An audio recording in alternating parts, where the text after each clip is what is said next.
Next है reserves. Reserves are the amount set asides out of profits. It is an appropriation of profits and not a charge on the profits. Reserves क्या होता है? Reserve भी कुछ amount होती है जो हम अपने प्रॉफिट पे से निकाल करके साइड पर रख देते हैं, लेकिन ये हमारे प्रॉफिट के ऊपर चार्ज नहीं होता। यानी कि रिजर्व बनाना कंपलसरी नहीं होता, या फिर ऐसा नहीं कि चाहे प्रॉफिट आया हो या नहीं आया हो हमें रिजर्व को बनाना ज़रूरी है, ऐसा नहीं होता। रिजर्व सिर्फ तभी बनते हैं जब हमारे पास एक एनफ प्रॉफिट है, तभी उसमें से जब पैसा निकाल कर साइड पर रखा जाता है तो उसको रिजर्व बोला जाता है। लेकिन पीछे जब हमने प्रोविजंस में पढ़ा, प्रोविज़न में ऐसा नहीं होता। प्रोविजंस में हमें क्या करना पड़ता है कि चाहे हमने प्रॉफिट कितना ही कमाया हो, हमें कुछ पैसा जो है साइड पर निकाल कर रखना ही पड़ता है।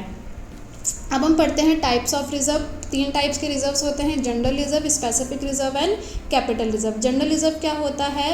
It is the purpose of creating if the purpose of creating the reserve is to meet any unforeseen contingency liability which is not known in future, the reserve is called general reserve। यानी कि हमने पैसा निकाल कर इसके side पर रख तो दिया है, लेकिन ये पैसा किस चीज़ के लिए यूज़ होने वाला है वो हमें जो है फिक्स नहीं है। हमें ये नहीं पता है कि ये पैसा हम किस चीज़ के लिए यूज़ करेंगे, तो वो पैसा किसी भी चीज़ के लिए यूज़ हो सकता है, तो उस टाइप के रिजर्व को हम क्या कहते हैं? General reserve. स्पेसिफिक रिजर्व क्या होता है? स्पेसिफिक रिजर्व जनरल रिजर्व का जस्ट उल्टा हो जाता है कि जब हम इस पैसे को साइड पर निकाल करके रख रहे होते हैं तो हमें पता होता है कि ये पैसा हम किस चीज़ के लिए यूज़ करने वाले हैं।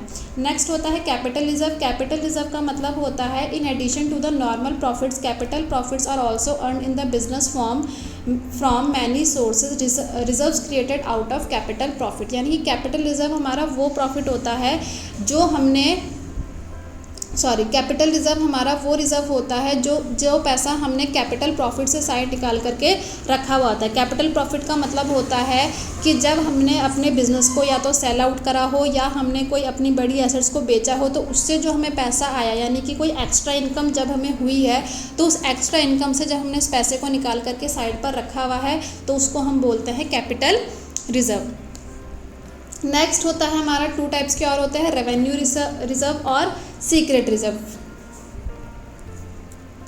Next is revenue reserve. Revenue reserve क्या होता है? Revenue reserve is the type of reserve that is created from the net profit that a company makes during a financial year. This reserve is not distributed to share holders in the form of dividends but is kept for meeting future requirement of the business. Revenue reserve वो reserve होता है जो हमने अपने business के net profit में से पैसा निकाल करके बनाया हुआ होता है, और इस रिजर्व के पैसे को हम अपने शेयर होल्डर्स के जो है बीच में डिस्ट्रीब्यूट नहीं करते हैं, बल्कि ये पैसा सिर्फ और सिर्फ बिजनेस की रिक्वायरमेंट्स के लिए यूज़ होता है। शेयर होल्डर्स कौन होते हैं? जो भी पर्सन्स ने हमारी कंपनी के शेयर्स को खरीदा हुआ होता है, तो उन पर्सन्स को क्या कहा जाता है? शेयर होल्डर्स कहा जाता है। Next, secret reserve. A secret reserve is created by intentionally hiding the actual net profit और showing net profit less than actual in the balance sheet of the organisation.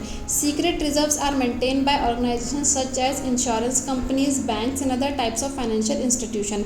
Secret reserve के अंदर वो पैसा होता है जो हमने अपने प्रॉफिट का कुछ पैसा छुपाया हुआ होता है। यानी कि अगर हमने प्रॉफिट कमाया है 1 लाख, लेकिन हम अपनी बैलेंस शीट में प्रॉफिट सिर्फ 80,000 दिखाते हैं और उस बचे हुए 20,000 को हम एक सीक्रेट रिजर्व के अंदर रख देते हैं, ताकि बिजनेस की जो भी आगे जो लोग हैं उनको देखना चाहते हैं हमारी बैलेंस शीट को, उनको जो है हमारा ट्रू प्रॉफिट के बारे में पता ना लगे। ये जो काम होता है, ये सारी जो सीक्रेट रिजर्व ज़्यादातर जो फाइनेंशियल इंस्टीट्यूशंस वाले जो बिज़नेस होता है वो लोग बनाते हैं। फाइनेंशियल इंस्टीट्यूशंस का काम क्या होता है?